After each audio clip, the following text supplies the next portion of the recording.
Hi అండి, welcome to the home made food. ఈరోజు మన రెసిపీ వచ్చేసరికల్లా చిట్టి బొండాలు అనేది ఎలా చేసుకోవాలనేది చూద్దాము. పైన ఏమో క్రిప్సీ కానీ లోపలేమో మెత్తగా ఉండాలండి. ఎంతసేపు ఉన్నా కానీ ఇలాగే ఉండేలాగా ఎలా చేసుకోవాలనేది చూద్దాము.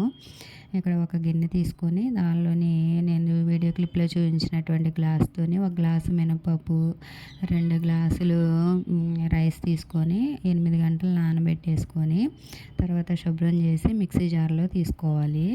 ఇలా తీసుకున్నటువంటి మిక్సీ జార్లో తీసుకున్న తర్వాత కొంచెం వాటర్ అనేది ఒక గ్లాసు చిన్న గ్లాస్తో వాటర్ అనేది యాడ్ చేసి చక్కగా మెత్తగా మిక్సీ పట్టేసుకోవాలి. నేను ఇక్కడ చూపించిన విధంగా ఈ బ్యాటర్లోనే మిక్సీ పట్టేసుకొని పిండి అనేది వీడియో క్లిప్లో చూపించిన విధంగా చూపిస్తున్నాను చూడండి. స్పూన్తోని ఈ విధంగా మీడియం సైజులో ఉండేలాగా చూడండి. మరీ గట్టిగా ఉండకూడదు, మరీ పలచగా ఉండకుండా పట్టుకోవాలి. పట్టుకొని మూత పెట్టేసి నైట్ అంతా కూడా పక్కన పెట్టేసుకోవాలి. తెల్లారి మార్నింగ్ చూస్తే చూడండి పిండి అనేది చాలా బాగా ఉబ్బిపోయింది కదా.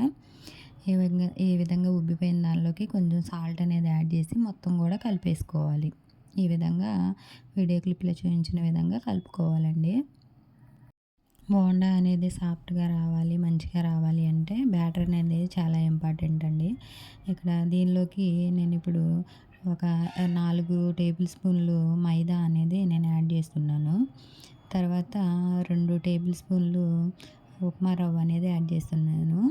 ఈ 2 కూడా వేసేసుకొని కొంచెం ఏమో దీనిలోకి జీలకర్ర అనేది యాడ్ చేశాను. మొత్తం కూడా చక్కగా ఇప్పుడు కలిపేసుకోవాలి. పిండి మొత్తం కూడా చాలా బాగా కలుపుకోవాలి. ఎలా కలుపుతున్నాను అనేది చూడండి.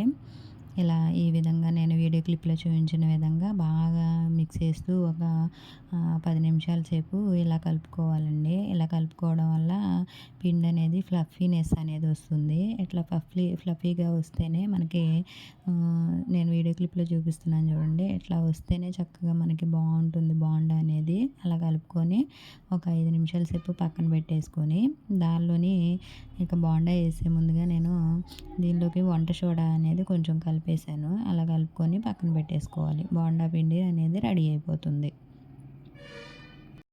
బోండా ఎలా వేయాలనేది చూసేద్దాము, ఓకేనా.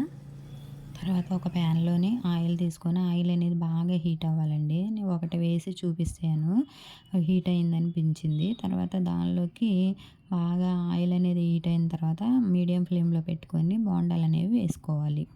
హై ఫ్లేమ్లో పెడితే బోండా అనేది పైన ఉడుకుతుంది కానీ లోపల సరిగా ఉడకదు. లో ఫ్లేమ్లోనే పెట్టుకొని వేపుకోవాలి. అంటే మరీ లో ఫ్లేమ్ కాదు కానీ మీడియం ఫ్లేమ్లో పెట్టుకొని వేపుకోవాలి. ఈ విధంగా చక్కగా కలర్ అనేది వచ్చేంతవరకు కూడా చక్కగా వేపుకొని వీటిని మనం తీసేసుకోవడమే. ఈ విధంగా తీసుకొని సర్వ్ చేసుకుంటే చక్కగా వచ్చాయి కదా బోండా అనేది చక్కగా వస్తుంది. పైన క్రిప్సీగాను లోపలేమో మెత్తగా వస్తుంది. చాలా బాగుంటుంది. మీరు కూడా ఒకసారి ట్రై చేసి చూడండి. చాలా టేస్టీగా ఉండే రోడ్ సైడ్ అమ్మేటువంటి బోండాల్లాగానే వస్తాయి, ఓకేనా. నా ఛానల్ కనుక నచ్చినట్లయితే ప్లీజ్ లైక్ చేయండి, షేర్ చేయండి, సబ్స్క్రైబ్ చేయండి.